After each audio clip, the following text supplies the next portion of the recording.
Hello दोस्तों, आप सभी का हम अपने यूट्यूब चैनल में स्वागत करते हैं।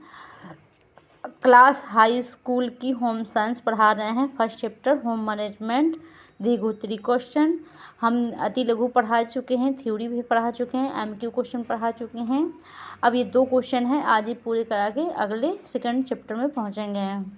तो आज हम ये दोनों करा देंगे तो पूरे हो जाएंगे। तो आइए हम देखते हैं सेकंड क्वेश्चन। राइटिंग पर ध्यान मत दीजिएगा और किसी प्रकार की गलती हो तो उसके लिए माफ़ी चाहते हैं। हमारे यूट्यूब चैनल अगर पसंद आए तो आप शेयर करिए, लाइक करिए और सब्सक्राइब भी करिए। प्लीज़ प्लीज़ प्लीज़ सब्सक्राइब करिए। मेरा ये न्यू चैनल है, इसको आगे बढ़ाने का काम करिए। अगर आप सभी का आशीर्वाद रहेगा तो हम इसको चैनल हमारा आगे बढ़ेगा। तो आइए हम देखते हैं क्वेश्चन सेकंड। पारिवारिक बजट से आप क्या समझते हैं? बजट के विभिन्न प्रकारों का वर्णन कीजिए। अथवा थर्ड है, पारिवारिक बजट बनाने में सहायक सिद्धांतों का वर्णन कीजिए। आंसर है, बजट के मुख्य प्रकारों का विवरण निम्न प्रकार है। पहली हेडिंग है संतुलित बजट, वो थोड़ा गलत हो गया था। संतुलित बजट से अभिप्राय, इस बजट में परिवार की सभी आवश्यकताएं बिना किसी कर्ज के पूरी हो जाती हैं। इसमें भविष्य के लिए कोई पूंजी नहीं बचाई जाती, इसलिए इसे काम चलाऊ बचत भी कहा जाता है। इसमें भविष्य के लिए कोई पूंजी नहीं बचाई जाती, इसलिए इसको उत्तम बजट नहीं माना जाता है। आइए अगला देखते हैं। इसकी 2 हेडिंग और हैं। घाटे का बजट, सेकेंड है घाटे का बजट। घाटे के बजट से तात्पर्य उस बचत से है जिसमें आय कम और व्यय का मतलब खर्च ही होता है, तो व्यय अधिक होता है। इस प्रकार आय से अधिक खर्च होने पर परिवार को उधार लेना पड़ता है। बचत थर्ड हेडिंग, बचत के बजट से तात्पर्य उस बचत से है जिसमें आय अधिक होता है और खर्च कम होता है। इस प्रकार के बचत में भविष्य के लिए पैसे बचाए जाते हैं, जिससे परिवार को आर्थिक संकट का सामना नहीं करना पड़ता है। अतः यह बचत सबसे अच्छा व सर्वोत्तम बचत माना जाता है।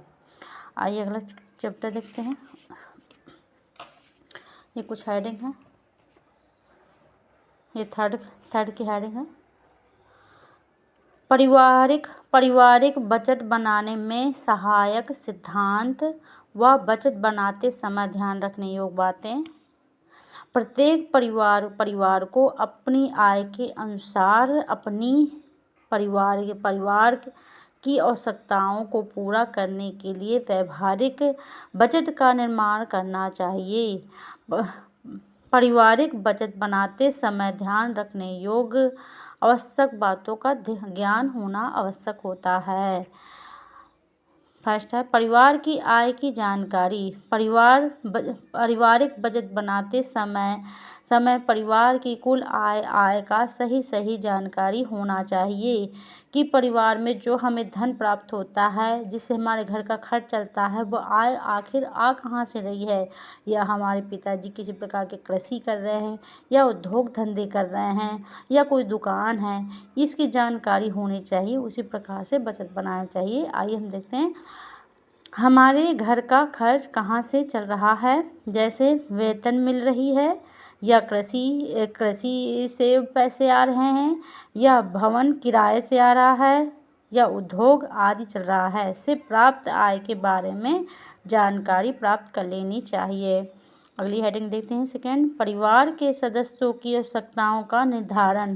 पारिवारिक बजट बनाते समय परिवार की आवश्यकताओं को जानना अति आवश्यक है कि परिवार के प्रत्येक सदस्य की क्या ज़रूरतें हैं। परिवार के सदस्यों की ज़रूरतें पूरी हो जाएं और आय से अधिक खर्च न हो। आगे देखते हैं।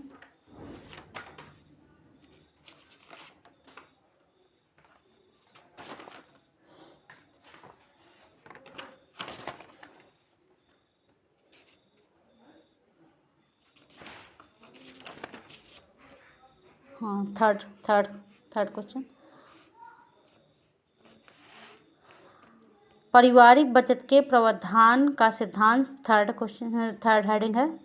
थर्ड हेडिंग, पारिवारिक बचत के प्रावधान का सिद्धांत।